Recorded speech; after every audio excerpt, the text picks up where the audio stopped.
A gente vai conversar agora com o deputado Zeca Dirceu, que é líder do bloco parlamentar composto pelo PT, PV, PCdoB, e a Marina, claro, que participa dessa entrevista. Deputado, muito bem-vindo, bom dia, obrigada por estar aqui, viu? Bom dia, Beth, bom dia, Marina, bom dia a todos que nos assistem. Marina, por favor. Obrigada, Beth. Líder, bom dia. Eu queria saber quais são as consequências políticas dessa prisão do Mauro Cid, de toda essa história, né, de que teria havido falsificação no cartão de vacinação do ex-presidente Bolsonaro. O que vocês estão pensando em fazer em relação a isso? Eu digo consequências políticas, como explorar isso dentro do Congresso? As consequências políticas são muito grandes. Ontem era perceptível uma mudança grande, inclusive no comportamento daqueles deputados mais extremistas, né, ligados ao Bolsonaro. Muitos, inclusive, desapareceram. Algumas comissões estavam vazias, mesmo com a presença de ministros importantes, que são até uma obsessão, né, para essa ala bolsonarista, como é o caso do ministro Flávio Dino. E lá no plenário, na hora da sessão à noite, pouquíssimos deputados tiveram a coragem de explicar, de defender os crimes revelados agora com provas, são vários crimes que Bolsonaro e seu conjunto mais próximo de muitos assessores praticou. E gerou, sim, um ânimo novo para o prosseguimento da coleta de assinaturas da CPI do caso das joias. Para mim, está evidente de que esse caso, né, da fraude no cartão de vacina, ele junta dois enredos de outros crimes muito graves que Bolsonaro cometeu e que o Poder Judiciário, a Polícia Federal, precisa avançar nas investigações e produzir prova. Um enredo é do período da pandemia. O Brasil ficou, no início da pandemia, de novembro até fevereiro e março, sem comprar a vacina. Ela estava disponível pela Pfizer e, nesse período, morreu 250 mil pessoas. Bolsonaro teve ali uma ação genocida que tem a ver com essa postura dele em relação às vacinas. Por que a fraude dos cartões ocorreu? Porque Bolsonaro desejava e foi aos Estados Unidos para organizar o golpe do dia 8 de janeiro, para romper com a normalidade democrática e não passar a faixa no dia 1º de janeiro e insuflar, né, os seus apoiadores a fazer o que fizeram no dia 8 de janeiro. Então, são dois enredos de muitos crimes que se juntam nesse ponto, agora descoberto, provado pela Polícia Federal e pelo Poder Judiciário. Deputado, a Marina bem lembrava aqui anteriormente que essa investigação, né, o conteúdo que foi descoberto a partir dessa investigação da PF poderia ser elemento para ser usado na própria CPI do ato golpista. Mas o senhor já fala em outra CPI, então, agora, abrir uma CPI das joias, além dessa que já está, né, quase ali em vias de fato, né? Falta definir os grandes nomes ali, relator, presidente, enfim, falta definir as cadeiras. Mas já está, basicamente, a realidade, a CPI dos atos golpistas. O senhor já fala de uma segunda, então. A CPI dos atos golpistas, ela com certeza vai acabar chegando nesse assunto da fraude dos cartões, pelo que eu já falei. A fraude ocorreu para que ele pudesse estar nos Estados Unidos preparando, né, o golpe, criando o clima do golpe do dia 8 de janeiro. A outra CPI das joias, ela envolve o principal assessor do Bolsonaro, agora pego com R$196 mil em espécie na sua casa. Se o dinheiro é legal, ninguém guarda um dinheiro nesse montante, se fosse 10 mil, 20 mil, 30 mil, agora nesse montante, ninguém guarda um dinheiro desse em casa para uma possível viagem ou coisa parecida, né?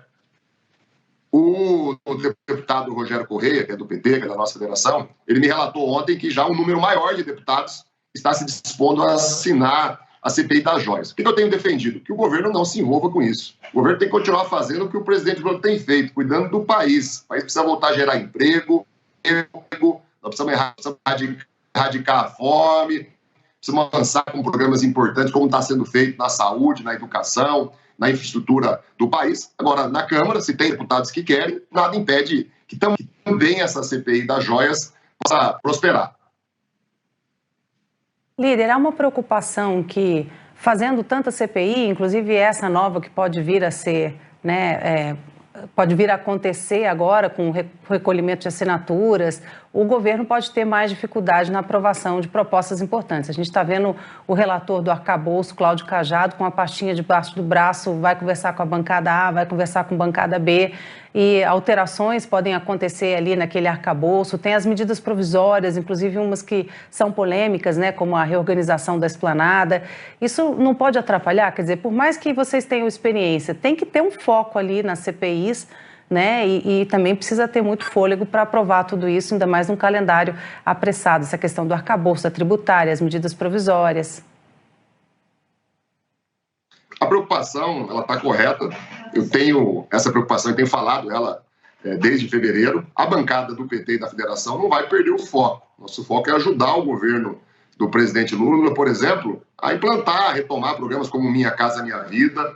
Agora, um novo programa, né, de grandes obras, grandes investimentos está sendo desenhado. Nós temos que aprovar a reforma tributária, né, para tirar impostos, né, das pessoas mais pobres, de consumo. Nós temos que tributar a renda, nós temos que simplificar a maneira como os impostos são cobrados no país, sem aumentar impostos, mas para pegar os sonegadores, para pegar os fraudadores e aumentar as receitas, para poder investir mais na saúde, investir mais na educação. Então, nossa bancada deu foco, não vai deixar de se dedicar a isso. O presidente da Câmara, Arthur Lira, né, já deu entrevistas dizendo que nenhuma CPI vai interromper, vai impactar o ritmo do funcionamento da Câmara. Inclusive, ele está mantendo aí, né, um ritmo acelerado para a aprovação do arcabouço fiscal. Ontem mesmo, nós ficamos das 8 horas da noite até quase 10 horas da noite, conversando com o relator, né, o deputado Cajado, né, com toda a nossa bancada, e a reunião foi muito positiva. A bancada do PT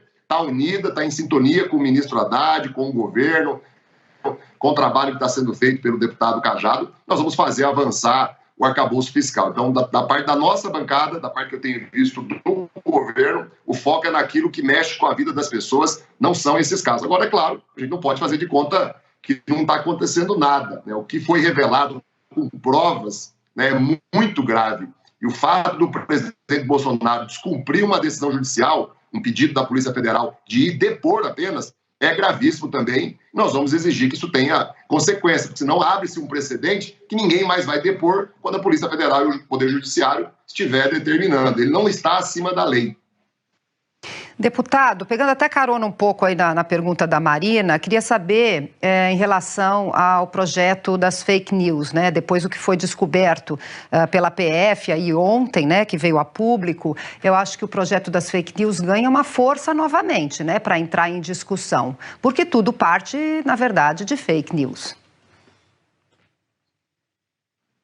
Com certeza. A mentira foi a marca do governo Bolsonaro dos últimos 4 anos no nosso país. A maneira como a mentira é manipulada, a maneira como a internet, as redes sociais, os aplicativos de conversa são utilizados, né, para cometer ou para encobrir crimes, é evidente. É, né, uma pena que uma parte do Congresso Nacional, né, tenha se recusado a votar a um projeto, que é o projeto do combate às fake news, que não é de governo, não é de oposição, não é do PT, não é do PL. Isso é um projeto importante para o nosso país, né, para a nossa democracia, e é um projeto importante para a segurança do funcionamento da sociedade, da vida das pessoas. Tem pessoas sendo mortas, assassinadas, tem crianças morrendo, tem escolas sendo atacadas, porque a internet virou terra sem lei.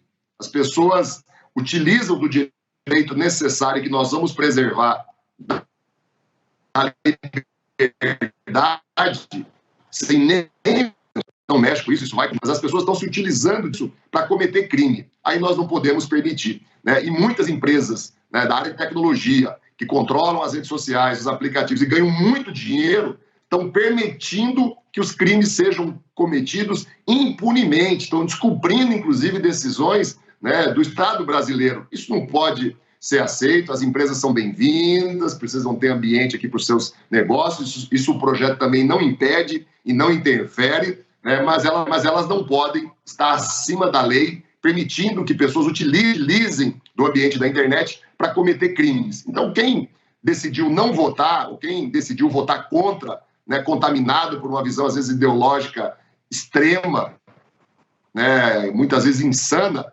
está cometendo um crime contra a vida das pessoas. Daqui a pouco, eu espero que isso não aconteça, né, mas nós podemos se deparar com novos casos de crimes cometidos na internet, tirando a vida de pessoas. Os que se manifestaram contra o projeto da fake news vão ser responsabilizados. E o Poder Judiciário, é claro, pode, a qualquer momento, fazer o que a Câmara não está fazendo. Se não tem lei, o Judiciário começa, entre aspas, legislar. Começa, a partir das poucas leis que tem, criar decisões judiciais de amplo alcance, o que é uma desmoralização completa do Congresso Nacional. Então, eu acredito que em pouco tempo, ontem eu estive, inclusive, com o relator Orlando Silva, nós vamos, sim, somar, dialogando, inclusive, com os líderes dos outros partidos, sensibilizando, explicando, esclarecendo. Muita mentira foi propagada.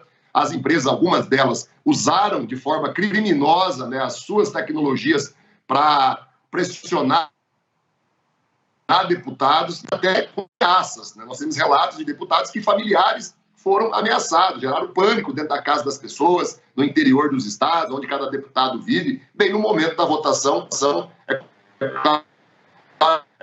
claro que isso também atrapalhou bastante.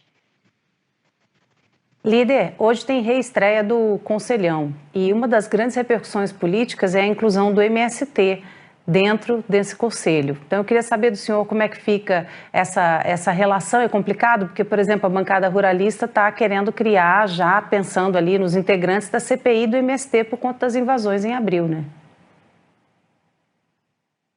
O Conselhão é muito importante, né? Ele, além do MST, reúne um conjunto muito grande das mais variadas entidades, organizações do nosso país.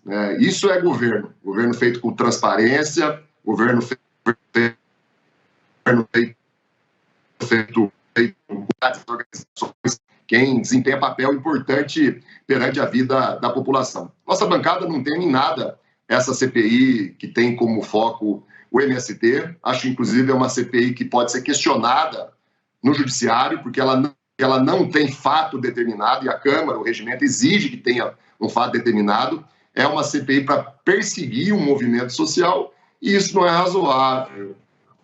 O Movimento Sem Terra, como qualquer outra organização, tem seus acertos e tem seus erros. Mas os acertos, por exemplo, nos últimos anos que o MST teve, foram muito grandes. Eles tiveram, inclusive, papel decisivo durante o período da pandemia, durante o período da fome no nosso país. Eu acompanhei, por exemplo, lá no Paraná, que é o meu estado, muitas ações do MST entregando toneladas de alimento. E o MST, junto com a agricultura familiar, junto com as pequenas propriedades do Brasil, é quem produz o alimento que chega na nossa mesa. Hoje eles têm empresas, cooperativas, né, que fazem com que o alimento que de fato a gente consome no nosso café da manhã, no almoço da janta, seja na nossa mesa. Já é a 5ª CPI que o Congresso vai instalar para perseguir o MST. Nas outras 4 não se achou nada que criminalizasse o movimento. É o que vai acontecer agora novamente. Nós vamos usar a nossa bancada, a CPI do MST, para mostrar o quanto que a agricultura familiar, o quanto que os assentamentos que nós estimulamos e organizamos durante os nossos governos,